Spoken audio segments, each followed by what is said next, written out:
প্রচণ্ড তাপদাহের কারণে সরকার সারা দেশের শিক্ষা প্রতিষ্ঠান বন্ধ ঘোষণা করলেও ময়মনসিংহে চলছে কোচিং সেন্টার ও আবাসিক অনাবাসিক কওমি মাদ্রাসা।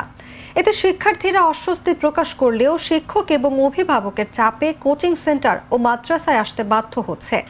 তবে এসব কোচিং সেন্টার ও মাদ্রাসার বিরুদ্ধে ব্যবস্থা নেওয়ার আশ্বাস দিয়েছেন সংশ্লিষ্ট প্রশাসন।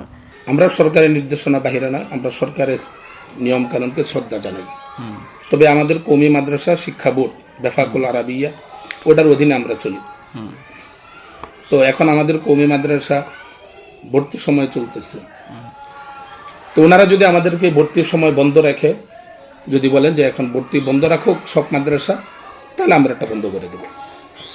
আর না হলে এটা সরকারের সাথে কওমি মাদ্রাসার যারা আমাদের শিক্ষা বোর্ডের প্রধান যারা আছে ওনারা সেটা দেবে। বিষয়টা হলো যে সকল মাদ্রাসাই এখনো চলতেছে, যদি সকল মাদ্রাসাগুলো এখন বন্ধ থাকে তাহলে আমরাও বন্ধ রাখবো।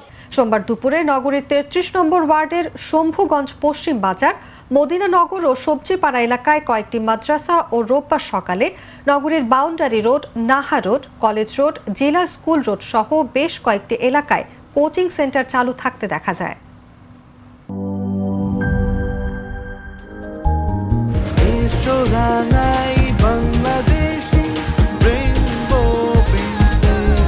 রেইনবো পেইন্টস, ছড়াও জীবনের রং।